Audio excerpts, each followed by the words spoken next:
Buenos días a todos. El tema de hoy, correspondiente a los lunes de columna, es hablar sobre las fracturas de odontoides en pacientes ancianos, todas las implicaciones que tienen las fracturas y el manejo quirúrgico y conservador en esta edad. A modo de caso clínico, para empezar a ilustrar el tema, nos llegó un paciente de 80 años de edad con unos antecedentes de hipertensión arterial y enfermedad coronaria, y como antecedentes farmacológicos importantes, toma losartán y aspirina. ¿Listo? Lo traen porque presentó una caída por unas escaleras desde un segundo piso, ingresó con un Glasgow de 15, no tenía pues alteraciones importantes en la tomografía de cráneo, el paciente se quejaba de mucho dolor cervical, pero movilizaba las cuatro extremidades y estaba inmovilizado con un collar rígido pues, desde el ingreso. Cuando lo vimos nosotros, era un paciente pues sin deterioro neurológico, estaba igual en el Glasgow 15, y lo vimos con estas imágenes, acá, que mostraba pues una solución de continuidad en toda la base del proceso odontoideo de C2, ¿cierto? Caracterizando pues una fractura odontoidea. Acá en la imagen sagital vemos la misma fractura un poco desplazada hacia posterior. Ahorita vamos a ver pues todo lo de la clasificación y el manejo pues según los trazos de la fractura. Y vamos a ver cómo cómo se resolvió el caso, teniendo en cuenta pues la edad del paciente. Entonces no nos olvidemos del caso y al final lo resolvemos. Entonces, a modo de introducción, las fracturas de odontoides son las fracturas más comunes de C2 y son las fracturas más comunes de la columna cervical en mayores de 65 años, esto por unas características fisiopatológicas que ahorita vamos a ver que hacen más susceptibles a la odontoides de fracturarse.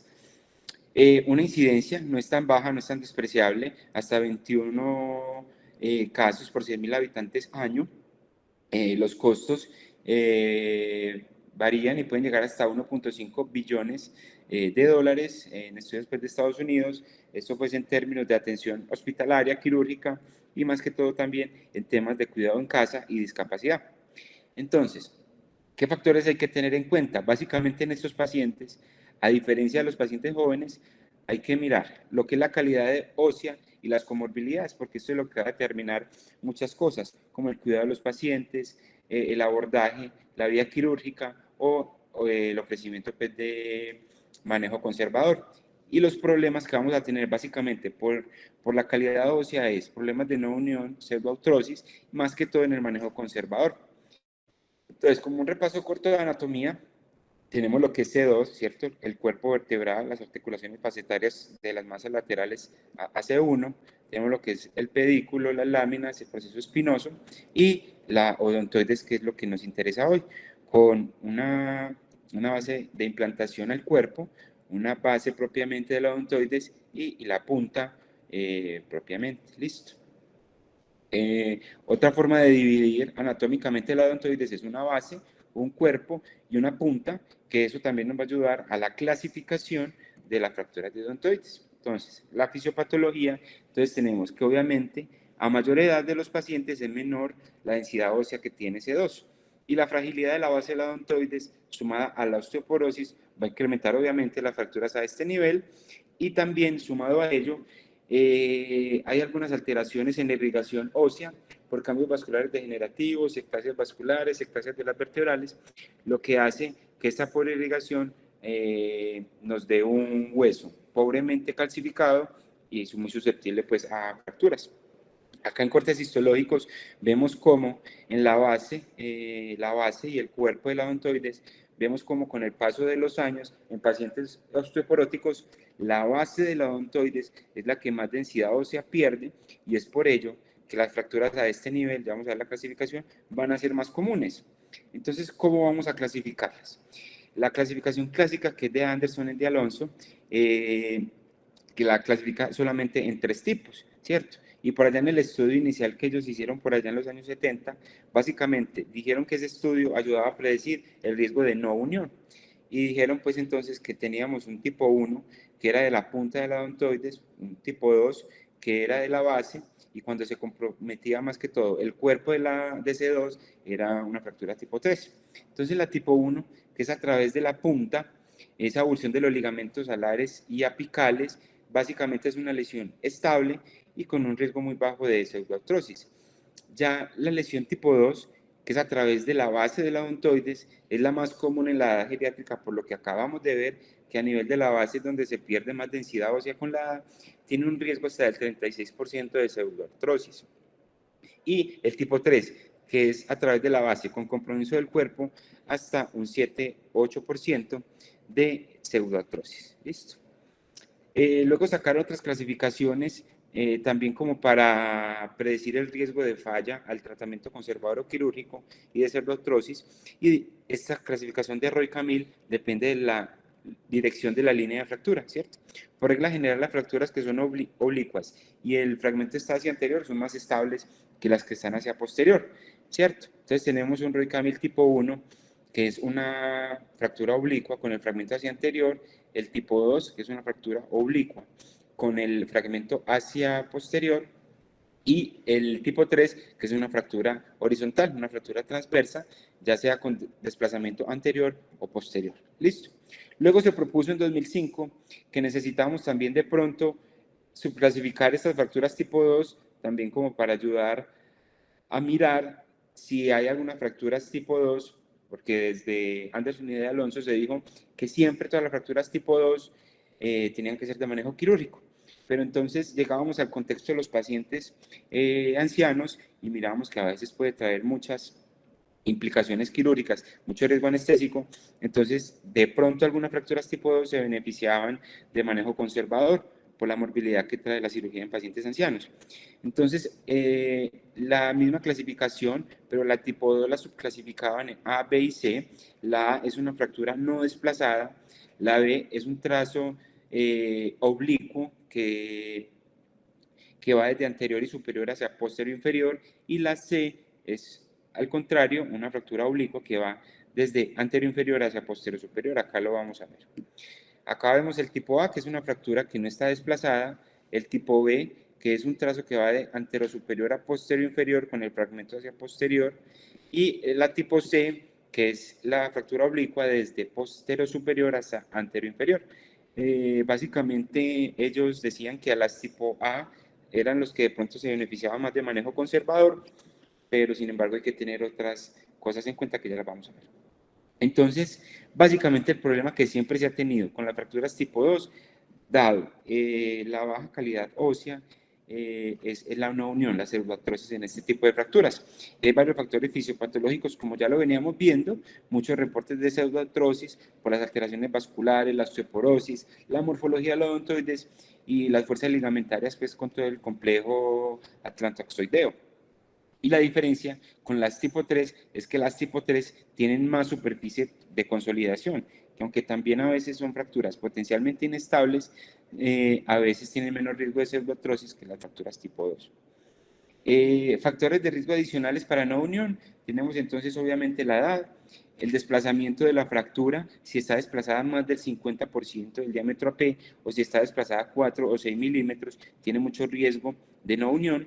La angulación o el desplazamiento posterior, como lo habíamos visto ahorita, las fracturas que el fragmento está desplazado anterior son un poco más estables que las que están desplazadas hacia posterior. El retraso en el tratamiento, más de 3 a 7 días, vamos a ver que, por ejemplo, en el caso clínico que tuvimos, esto va a ser un determinante, también se asocian a mucho riesgo de pseudoartrosis. Entonces, ya después de que nos llega el paciente, ¿cómo vamos a hacer el enfoque diagnóstico? Y debemos hacer una evaluación clínica y radiológica juiciosa, porque son lesiones que a veces pueden pasar desapercibidas hasta en un 40% y puede dar un retraso en el diagnóstico, y esto es muy importante porque las fracturas de odontoides tienen una tasa de mortalidad muy parecida, incluso casi igual a las fracturas de cadera. Entonces hay que tenerlas en cuenta y por eso hay que tener un alto nivel de sospecha para evitar toda esta morbimortalidad. La evaluación clínica, entonces a veces son pacientes que no tienen deterioro neurológico, pero pueden consultar solamente por dolor cervical después de una caída, como fue el caso del paciente que nos llegó, o si puede venir con deterioro neurológico, disfagia, porque a veces hacen un tumor retrofaringio, y obviamente lo que atañe pues a veces a en el contexto de un trauma raquimedular, paciente con dolor, con cuadriparesia, cuadriplejía, con mielopatía o con alteraciones ventilatorias dado el nivel de la lesión. Por la alta prevalencia de osteoporosis en esta población, como habíamos dicho, es muy importante descartar otras fracturas osteoporóticas como fracturas de cadera y huesos largos que puedan empeorar obviamente el pronóstico de estos pacientes. Entonces, ¿qué tenemos? En la evaluación radiológica, primero la radiografía simple, ¿cierto? AP lateral y boca abierta, es lo que siempre se ha visto en la serie de trauma parodontoides. En pacientes osteopénicos se pierde un poco más de sensibilidad porque no se alcanza pues a desarrollar muy bien, a ver muy bien en las imágenes de radiografía, ¿cierto?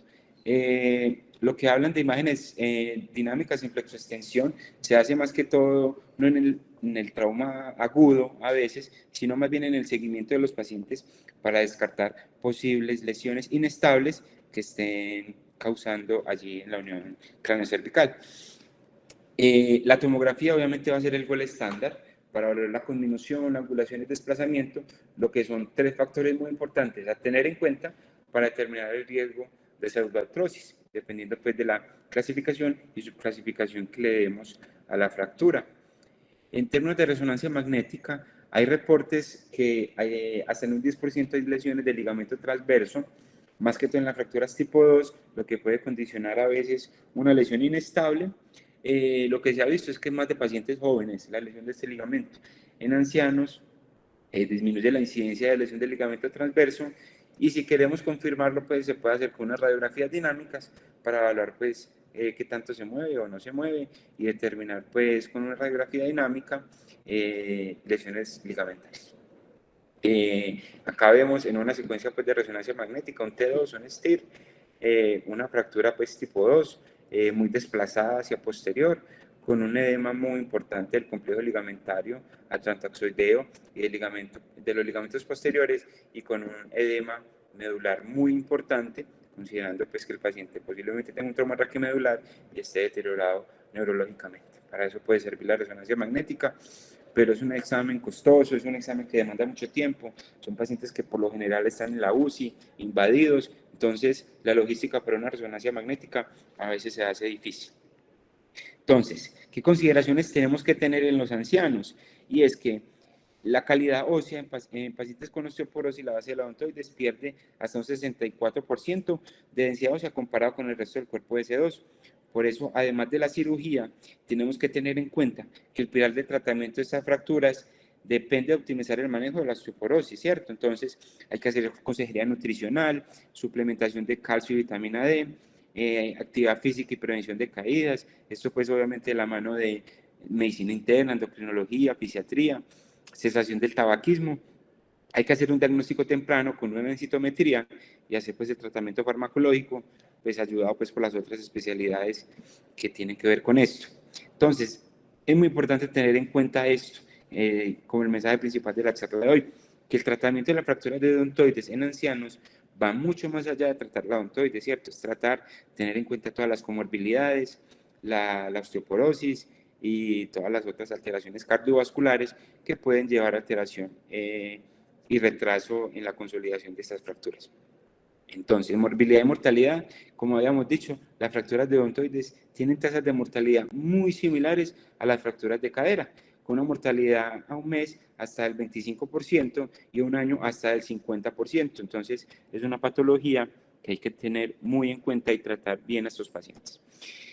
Hay unos factores independientes de mortalidad, ¿cierto? Hay muchos factores, está como la edad, el sexo, las comorbilidades, si el paciente llegó o no con déficit neurológico, el tipo de fractura, si es una fractura trasladada, angulada, pero los que más significancia estadística han mostrado es los pacientes que después de la lesión necesitan estar con cuidado domiciliario o internados en casa, pacientes con déficit neurológico o pacientes con bajo nivel de hemoglobina, son los que más se asocian a malos desenlaces de mortalidad. Las complicaciones, y esto va a ser muy importante, ya sea en el manejo conservador o en el manejo quirúrgico, esas complicaciones van a ser las más comunes y siempre las vamos a tener en cuenta. Pacientes con síndrome de dificultad respiratoria aguda, pacientes que necesiten ventilación mecánica, pacientes con arritmias, obviamente la neumonía por el estado de quietud que van a tener, vejiga neurogénica o intestino neurogénico, shock neurogénico, hipertensión, sepsis, alteraciones gastrointestinales, trombosis venosa profunda, TEP, infecciones urinarias, alteraciones hidroelectrolíticas son de las más importantes y es lo que a veces ya me va a atrasar el manejo en estos pacientes, el retraso en el diagnóstico y lo que va a aumentar obviamente los índices de mortalidad.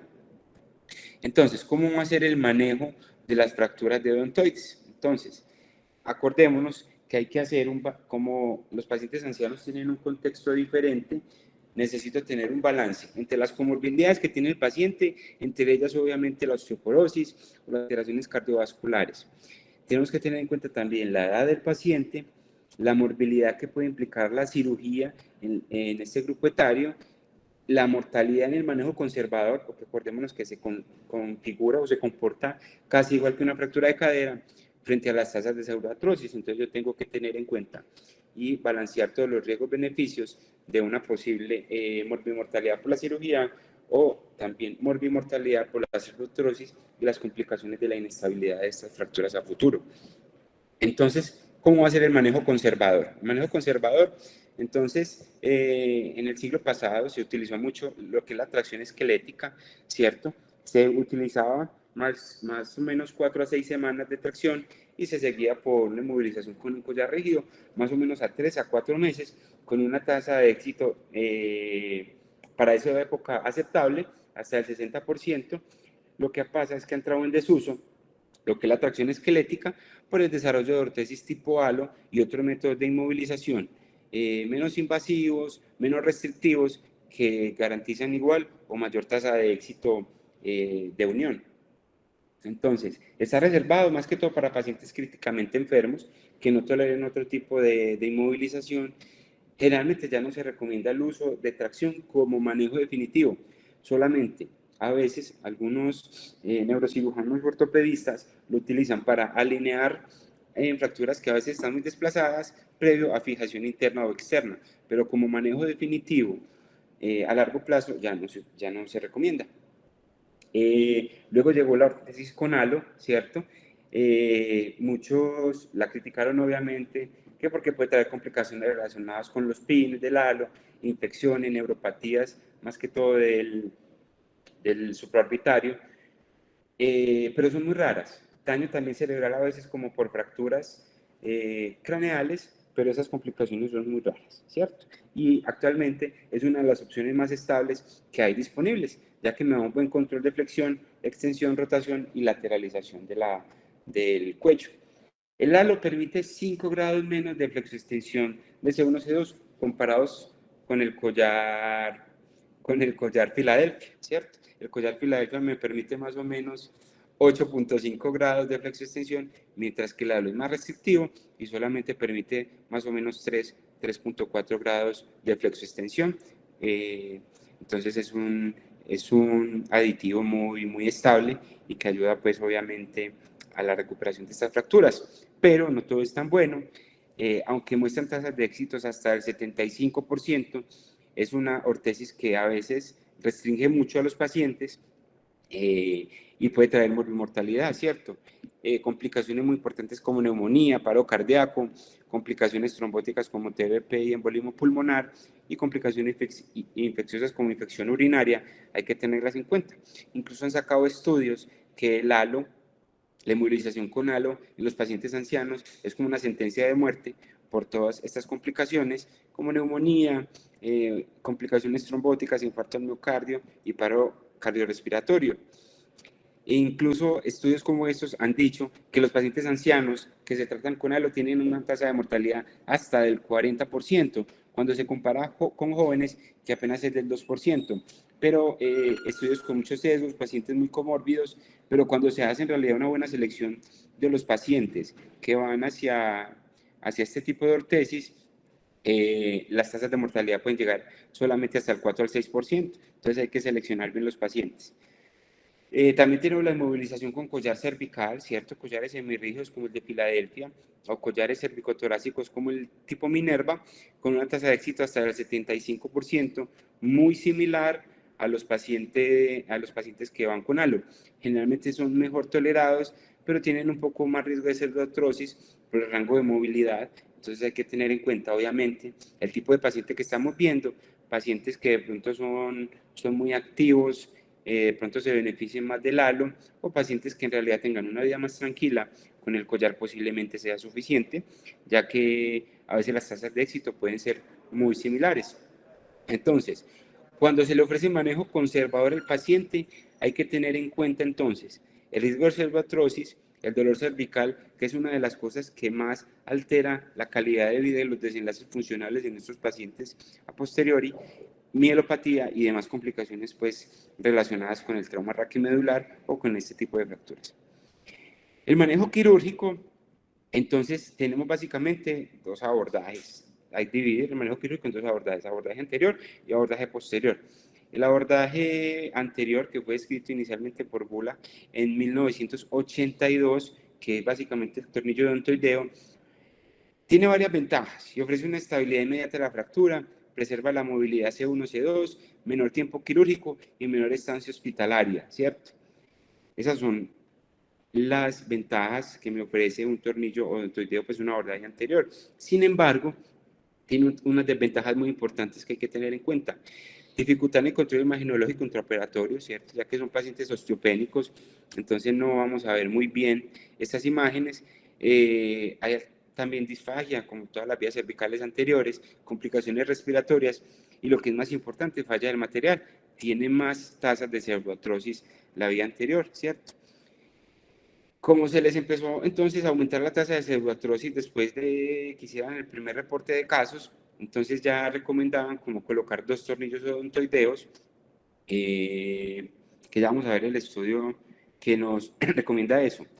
Obviamente el abordaje anterior tiene unas contraindicaciones, ¿cierto? Ya que es solo un tornillo, entonces no lo vamos a colocar en fracturas muy conminutas, en fracturas que están oblicuas con el fragmento hacia anterior o fracturas con un desplazamiento que no es reducible. Esto lo vemos obviamente intraoperatoriamente, con ayuda fluoroscópica, o fracturas muy crónicas que se define como fracturas mayores de 6 meses, que siempre sí o sí va a requerir un manejo vía posterior. Entonces se comparó uno y dos tornillos odontoideos, ¿cierto? Se dieron cuenta entonces que la duración del procedimiento, poner dos tornillos, solamente aumentaba más o menos 20 minutos el tiempo operatorio, mientras que las tasas de no unión era 19% con un tornillo y solamente del 15% con dos tornillos. Que aunque la diferencia entre uno y dos tornillos es aceptable, tenemos que tener en cuenta que en pacientes ancianos hasta un 15% de riesgo de no unión es muy importante por todas las complicaciones que puede traer a futuro. Entonces, por eso hay que ser muy cautelosos con la vía anterior. El abordaje posterior, entonces, desde hace mucho se han descrito fijaciones con alambre, como el GALI, con injerto de cresta ilíaca, pero ya técnicas más modernas con los tornillos transarticulares, C1, C2, los tornillos a masa lateral de C1, tornillos transpediculares o interlaminares de C2. Acá lo vemos, ¿cierto? La técnica de GALI, que es la fijación del arco posterior de C1 con el proceso espinoso, con el injerto pues, de cresta. Tenemos la técnica de Maguire, que es el tornillo transarticular C1, C2. Tenemos los tornillos a masa lateral de C1, la instrumentación de C2 que puede ser transpedicular, a la pars, o los tornillos interlaminares, según la experiencia, preferencia del cirujano o las características propias de C2. Cuando falla C1 o cuando no es posible colocarlo, también tenemos la opción de hacer una fijación occipito-cervical. El abordaje posterior, la principal ventaja es que los desenlaces son más predecibles, ¿cierto? Tiene tasas que ahorita vamos a ver incluso del 100% de éxito en este abordaje, ¿cierto? Entonces, la modalidad de tratamiento, este estudio, pues, mirando la modalidad de tratamiento, las tasas de no unión en la vida anterior fue hasta el 77%, es aceptable, pero la vida posterior, con una fijación C1, C2, tasas de éxito hasta el 93%. En términos de desenlaces funcionales, también en este estudio, de todos los pacientes que tenía el estudio, 25 pacientes tenían fracturas tipo 2. Se hizo tornillos a masa lateral de C1 y articulares o laminares de C2 y tuvo un éxito de fusión hasta del 100%, la fusión C1-C2. Las fracturas odontoideos en ancianos, la función C1-C2 es superior a la inmovilización con halo, ¿cierto? Acuérdense que la movilización con halo me da unas tasas de fusión más o menos del 75%, máximo 80%, pero la tasa de fusión con una instrumentación C1, C2 hasta el 95% de éxito, listo. Ya sea con una fijación tornillos transarticulares C1, C2 junto con una fusión galimodificada, ¿cierto? Entonces acá vemos una fractura odontoidea tipo 2, ¿cierto? A través de la base de la odontoides, la instrumentación con los tornillos odontoideos, ¿cierto? Y acá vemos, obviamente, la artrosis con el injerto de cresta en la parte posterior, ¿cierto? Acá vemos otro ejemplo, ¿cierto? Los tornillos transarticulares sumado a una técnica Gali modificada. Entonces, la principal desventaja de la fijación posterior es la pérdida del 50% de la rotación axial de la columna cervical. Esto en este grupo etario puede ser tolerable, ¿cierto? Porque son pacientes que ya tienen una vida menos activa. Desventaja es que es una cirugía más larga con más riesgo anestésico, ¿cierto? Lo que habíamos hablado ahorita, en caso de fracturas tipo 2, crónicas e inestables, la artrodesis C1, C2, vía posterior, siempre va a ser requerida porque el abordaje de vía anterior técnicamente es más difícil y con mucho más riesgo de pseudoartrosis.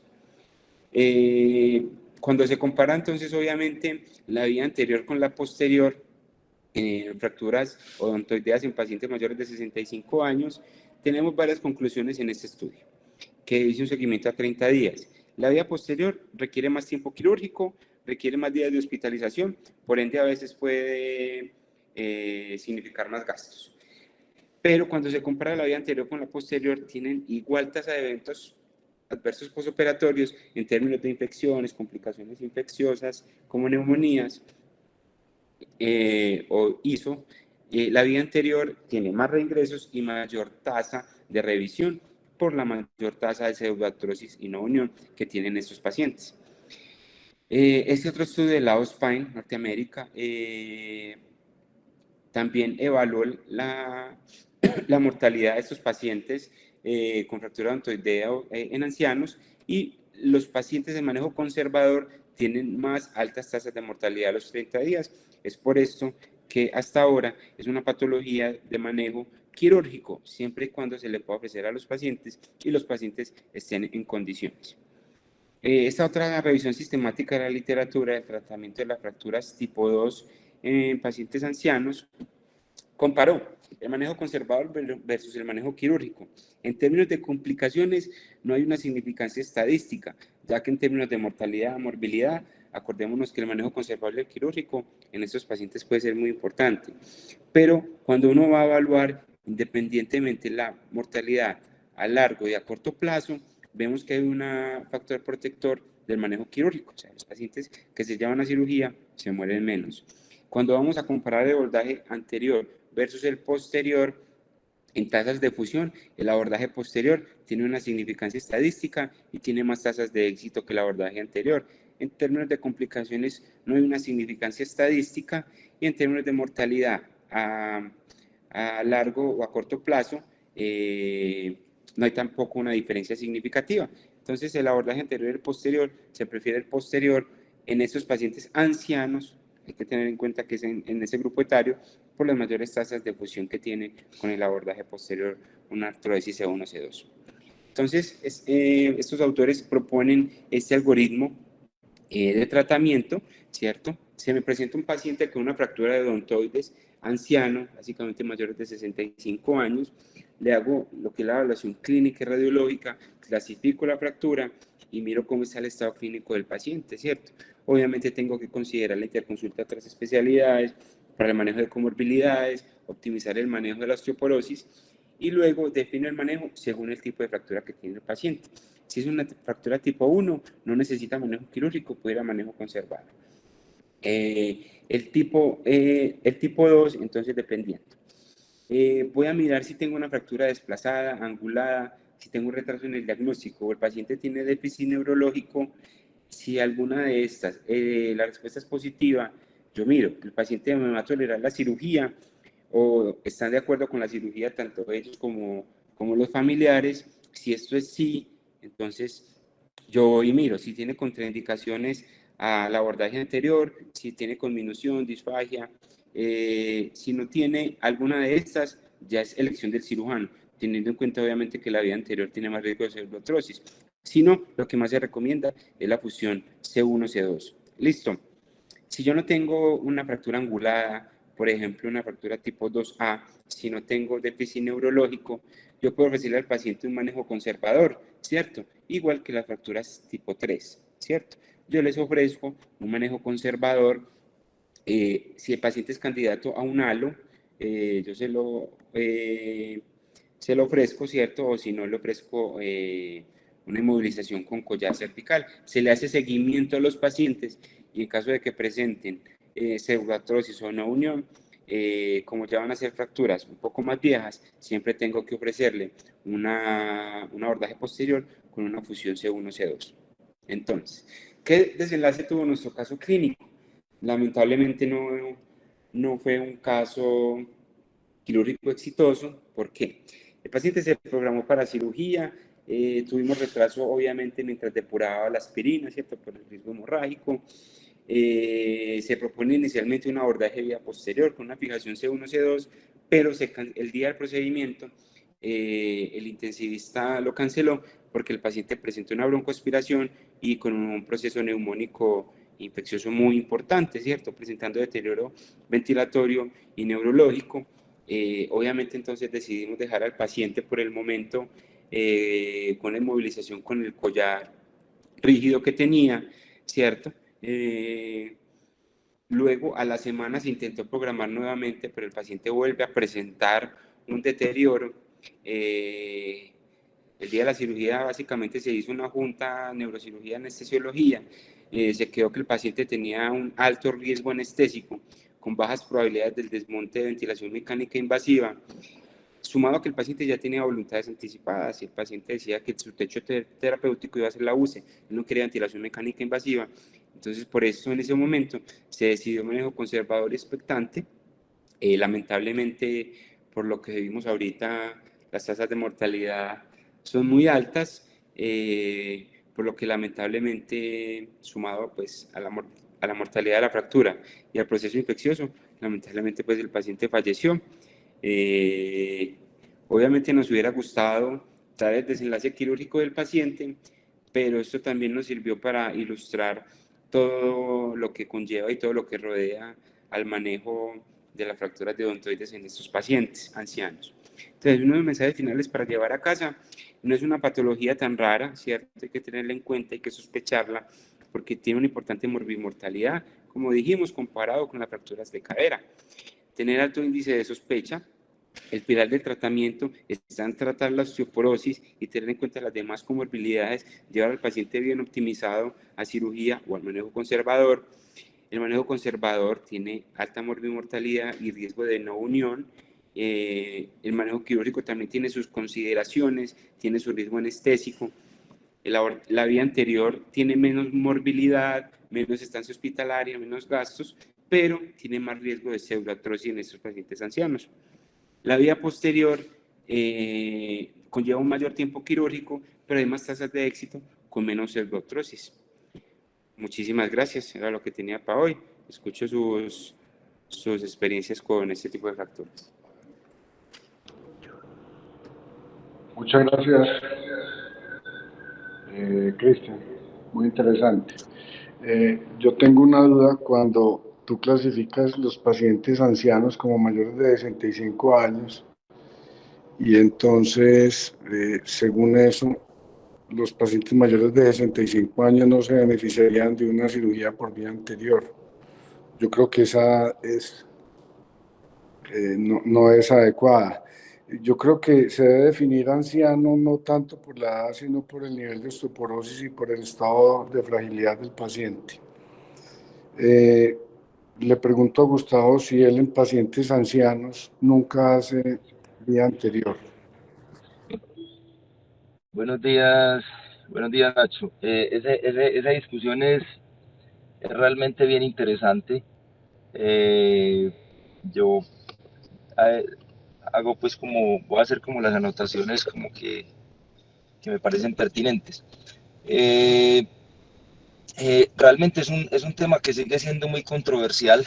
Cuando uno revisa la parte de la literatura que hay disponible, digamos que los estudios que existen, pues obviamente no hay estudios metodológicamente muy fuertes porque, o con una evidencia muy fuerte, pues por obviamente la dificultad que implica ese tipo de pacientes, y no hay sino estudios, uno no encuentra sino estudios retrospectivos y algunas revisiones sistemáticas.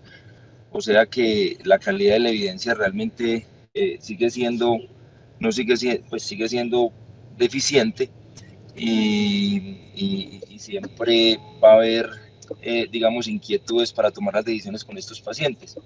En la literatura la tendencia es hacer intervencionistas con estas fracturas, es a operarlos.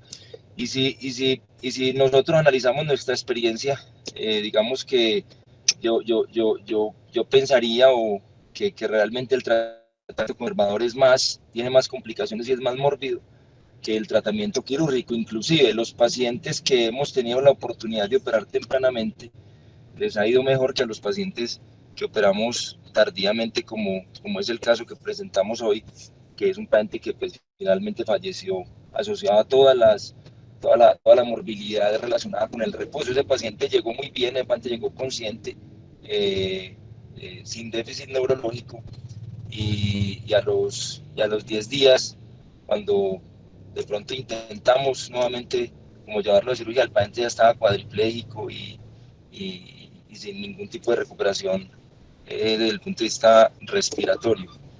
Eh, pues Nacho, yo revisé ese tema porque yo siempre he sido muy enfático cuando hablamos de vías de fijaciones de odontoides en los pacientes ancianos, entre comillas, y realmente la vía anterior no se considera una buena vía para pacientes que tienen más de 65 años. Yo revisé un trabajo que trata como de responder la pregunta y compararon tornillo odontoideo, fijación C1, C2 y fijación occipitocervical. Y globalmente en pacientes mayores de 65 años, la fijación anterior no tiene significancia estadística en cuanto a la prevención de la pseudoartrosis, o sea que pareciera que la vía anterior no es buena. Sin embargo, ellos también son claros que no es lo mismo operar un paciente entre 65 y 75 años y otros pacientes mayores de 75 años. Si estoy de acuerdo, o sea que pues realmente no hay como una evidencia clara para caracterizar para definir que un paciente entre 65 y 75 años o de 65 aliviado, como decía, sin osteoporosis, se pueda beneficiar de la vía anterior, y por lo tanto, pues en ese caso uno pudiera ser un poco más crítico y caracterizar bien los pacientes. Entonces, pacientes que no tengan factores de riesgo de pseudoartrosis, pacientes hombres sin osteoporosis, que no sean diabéticos y que no sean fumadores, y que no tengan obviamente ningún tipo de, algún otro tipo de comorbilidad que predisponga a falla en la fusión, pues pudiera ser tributario de una vía anterior. Pero globalmente, y me puse en la tarea de buscarlo para hoy específicamente, hay un trabajo en que compara las tres cirugías en pacientes mayores de 65 años y dicen que globalmente no hay, la vía anterior no tendría pues como beneficio en cuanto a la prevención de la no unión. Esas eran las observaciones que tenía. Muchas gracias. Gracias. Y otra cosa interesante es lo de los dos tornillos. Yo nunca he puesto dos tornillos. Ahí Cristian dijo que recomendaba dos tornillos, pero el resultado no tenía significancia estadística. ¿Ustedes ponen dos tornillos o un tornillo?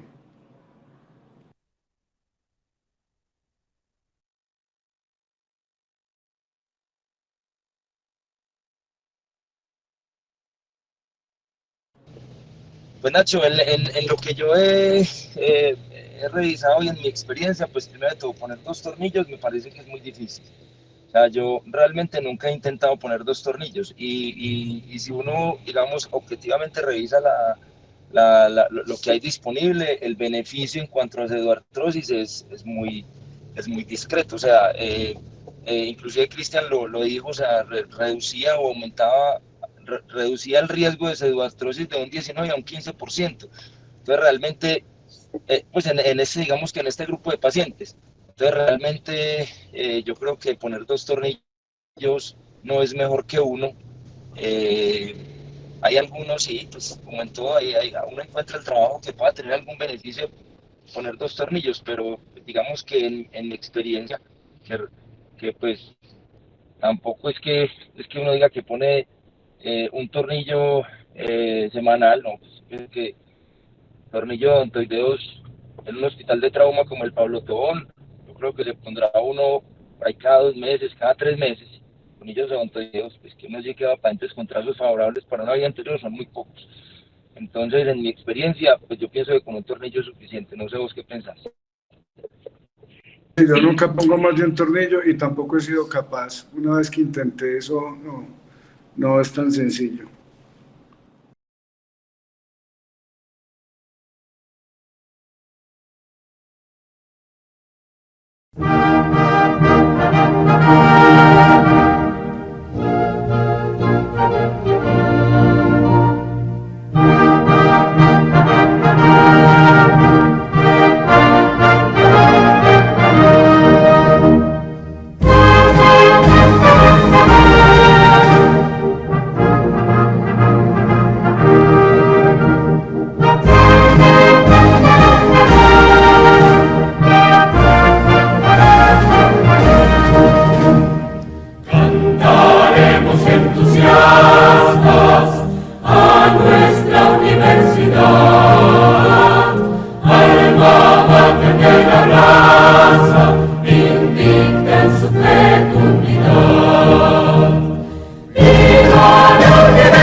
Al pródigo amado